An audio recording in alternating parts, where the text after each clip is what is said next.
This is the Week 6 lecture class on interviews as a selection technique. This lecture is being delivered online to you in three parts. The first part is an introduction to interviewing, in which I pay special attention to screening processes, so the initial stage of selection in which screening interviews are initially conducted. Then we get into what exactly are interviews good for? Yeah? What do they measure? To answer this question, we distinguish between unstructured and structured interviews class, something that you may have encountered superficially in your basic HR units, and which we go in depth in this lecture. And we also work out which KSAOs class, which knowledge, skills, abilities, and other characteristics are best measured with interviews. Yeah. In the third part, we move on to best practice. So, how do you conduct interviews in ways that actually measure things, class, that are actually effective? To do this, we must distinguish between behavioral and situational questions. Yeah, these are two kinds of questions that serve distinct functions. Yeah, and the difference is a very practical one. We'll cover this in depth, and we will also or rather, you will encounter this firsthand in the week 6 tutorial. We'll also talk about how these types of questions are scored using the star and bars techniques respectively. We'll also talk about panel interviews and their pros and cons vis-a-vis one-on-one interviews. And we'll also cover other general good practices like how to train interviewers and so on. So, class, this is a figure you may have seen before in which we contrast the validity of various selection techniques with how popular they are. Yeah? Notice that while work samples and ability tests are the most valid selection techniques, which is to say they are the ones that predict performance best, yeah, they are relatively underrepresented in popularity. Yeah. Now, interviews are very, very highly represented in popularity, but kind of middle of the road for validity. Yeah. With structured interviews being more valid than unstructured interviews. Now, class, remember this validity coefficient tells you how strongly structured interviews predicts performance. We see that it is positive. Yeah. So the higher the more well the person does on the structured interview, the better they perform subsequently on the job, and that's at a medium level. Yeah, 0.44 is a roughly medium-sized correlation because it's between zero point 0.3 and zero point 0.5. We can also square this validity coefficient class to show approximately how much of the person-to-person variation in job performance can be explained by the candidate-to-candidate variation in structured interview performance. Yeah, so how well they did on the structured interviews. And 0.44 squared is about 19%. Yeah, 0.19. So about 19% of the person-to-person variance in job performance is explained by how well these people did in their structured interviews. Now notice for unstructured interviews, it is 0.33 squared, which is much lower, class. And note near the bottom are your references, which don't tell you very much about subsequent performance, but they do have functions in the screening process, which I'll discuss in a sec. Yeah. Now, this is a table that you will have encountered in the week 5 lecture, I should say, on personality. Yeah. Now, in this study of Australian organizations, specifically the top 500 organizations by revenue in the mid 2000s, 93% of them reported using interviews. So it was fairly popular. Now, among these, the most commonly used seems to be the behavioral interview, which is about more than half reported using behavioral interviews over half the time. Yeah, so it's fairly popular compared to unstructured and situational interviews. That's generally a good thing. Unstructured interviews, well, are kind of crap, which we'll talk about later in the lecture. Situational interviews have their place. It's hard to pull it off well. And again, we'll discuss that in more detail as we go. Typically, multiple interviews should be conducted, yeah, with 48% saying they always conducted more than one interview. Now, who conducted these interviews, class? Typically, both the HR and line managers, yeah, this being the most commonly reported response. Now, class, note the presence of the line manager. This reinforces a point I have made from week 1, which is that what you learn in this unit is relevant to management in general. This is not merely an HR function. Everyone who manages will end up being involved in selection in some capacity, more often than not, as we see here, in the selection process, yeah, and in conjunction with HR officers. Now, occasionally, class, these interviews are pawned off to external consultants or outsourced, generally speaking. Now, these interviews typically tend to be 2 to 3 interviewers, a relatively small group rather than a big panel or one-to-one interviews. Now, bear in mind, this audit study is over a decade old. And we need a new one. Who's gonna do it? Is it gonna be one of you? Honors thesis. Think about it, class. Okay, so what is an interview? Yeah, it can be pretty vague. Yeah, is a chat over the phone an interview? Yeah, is a kind of a conversation over coffee an interview? What exactly makes for an interview? Now, it's easier to define it with the circumstances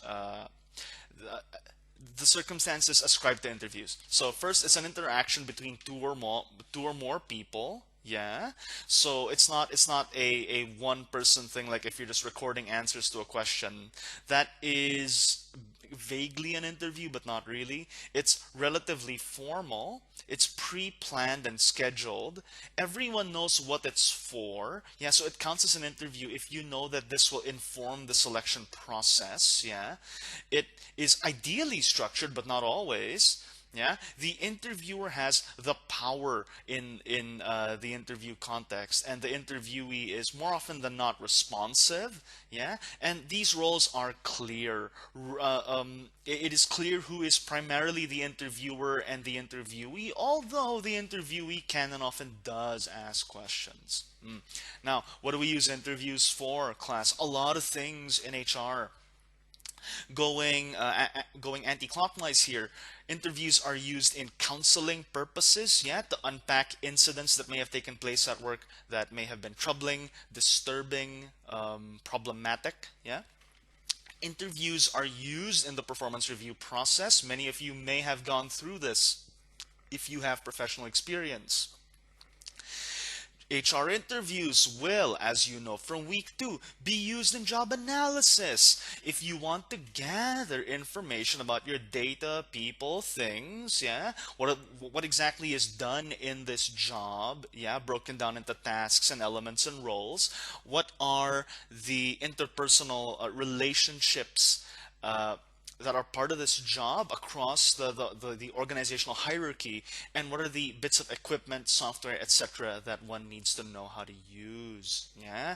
Now, typically these interviews are conducted with subject matter experts, with incumbents who already have the job, with supervisors, with customers, with stakeholders, etc. Depending on who is best able to observe information about what is going on in the job. Yeah, so this is job analysis. It's also used in selection and in recruitment, which is what we will focus on in this lecture, especially for selection. Now, class, before we get into the interview proper, let's talk about the screening process in selection, generally speaking. Yeah, and the reason for this is that interviews can also be used in the screening process. Now, class, we use screening techniques to increase the utility of the selection package, yeah, to subject everyone, or rather all of the job candidates, through the complete selection package is expensive. It's costly, time consuming, requires a lot of personnel, and can also be a waste of the candidate's time. Yeah. So to maximize utility, minimize costs, and get the most value, you generally want to include some screening process. Yeah. Now, the screening process can include things like application forms, resumes, reference checks, and of course, the screening interview. If you've applied for a job fairly recently, you will have gone through some sort of screening process. Yeah. Let's go through these bit by bit. First is the application form. Yeah. Now, you would have filled up application forms of some type. Now, interestingly, if you've noticed that application forms vary from organization to organization, that's because there's no clear consensus on what should be included in an application form. Yeah. The general thinking, though, is that what you put in the application form is biographical data that captures what you've done in the past, with the thinking that your past behavior will predict your future behavior. But generally speaking, class, with an application form, much like with any other selection tool, you need to know what you're looking for. That is to say, the information should be weighted, where the things that are relevant to your KSAOs are valued more and interpreted systematically. The goal is not to come up with an overall impression on the basis of this form or any other selection technique. Yeah. Now we'll talk about this weighting, or rather how we might score things in application forms when we get to selection decision making. In fact, this is covered quite nicely in the TOOT for selection decision making. Of course, questions should be job related, yeah, to avoid legal consequences of asking job irrelevant questions. And basically, the purpose of the application form is to assess existing training and experience for purposes of cutoff. Yeah, so this is usually an initial hurdle that candidates will have to get through.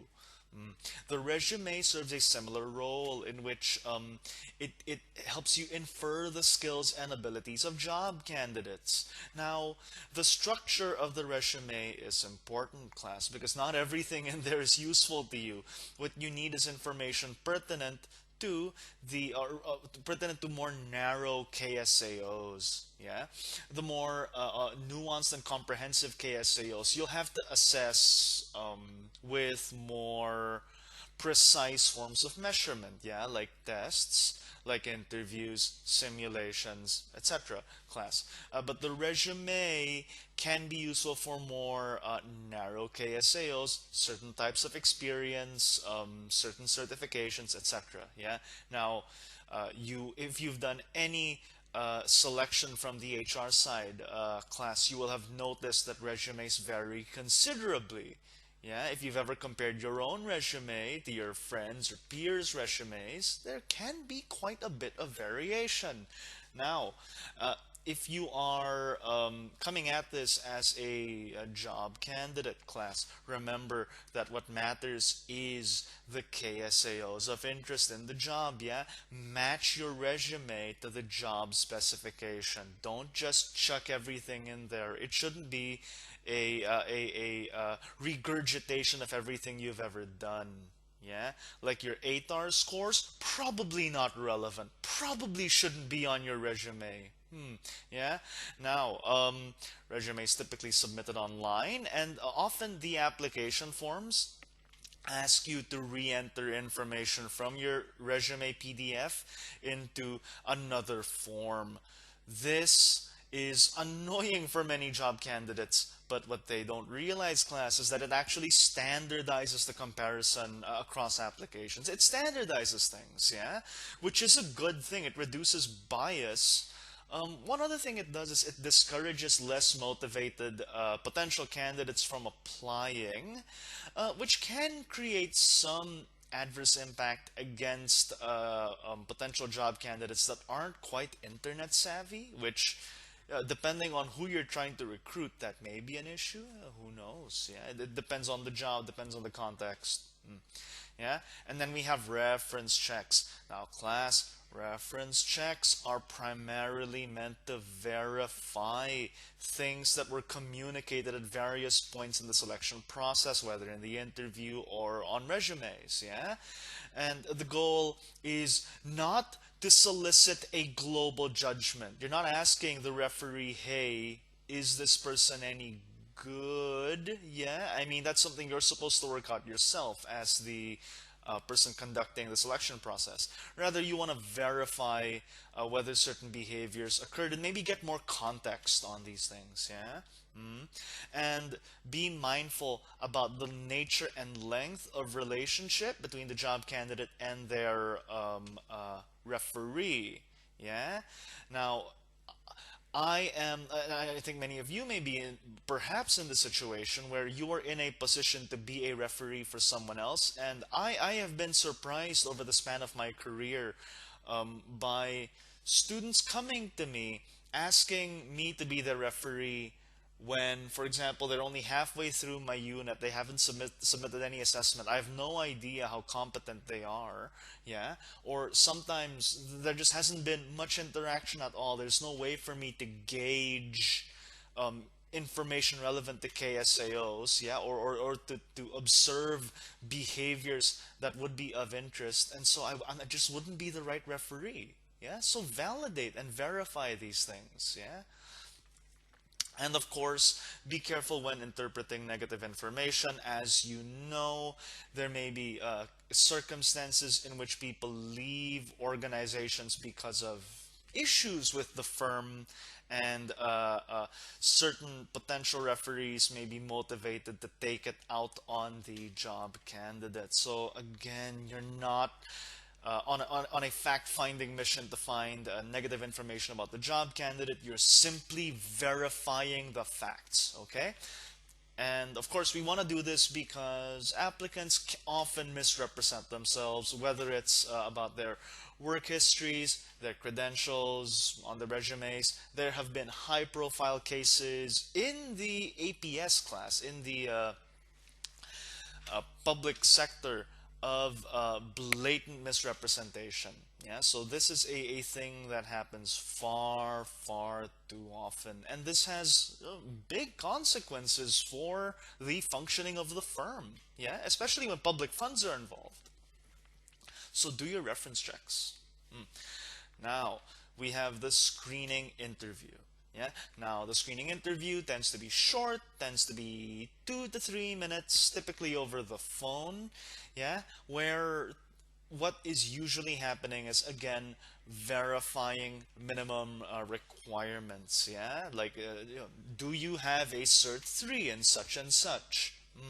Yeah. Now, like any other interview, screening interviews can be influenced by how the participant carries themselves. Yeah. Are they smart? Are they sociable? Are they extroverted? Etc.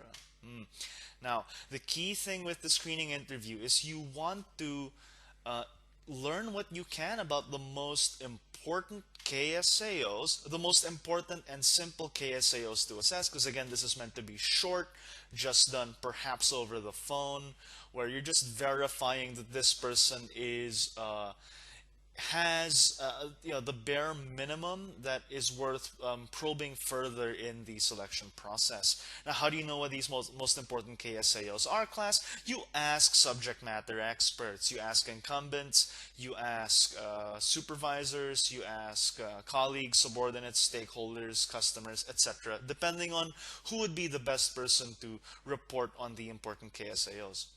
Now, bear in mind, class, that some KSAOs might be trainable, and in which case, if the KSAO is trainable and if it is not that common in the applicant pool, then maybe consider not requiring it. Yeah, maybe consider training it or providing resources for new hires to get the training needed rather than expect them to have it from the outset.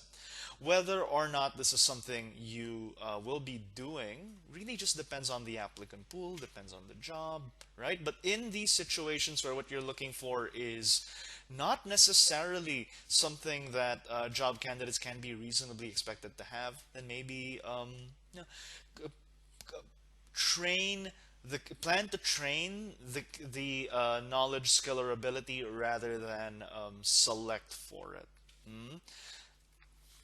Now, class, let's talk about face validity. Yeah, you remember this from week 5, yeah, where we discussed the face validity of personality questionnaires and specifically how personality tests are seen as not face valid, which is to say that applicants are not fans of personality tests. They don't see these tests as being fair ways to select people for a job.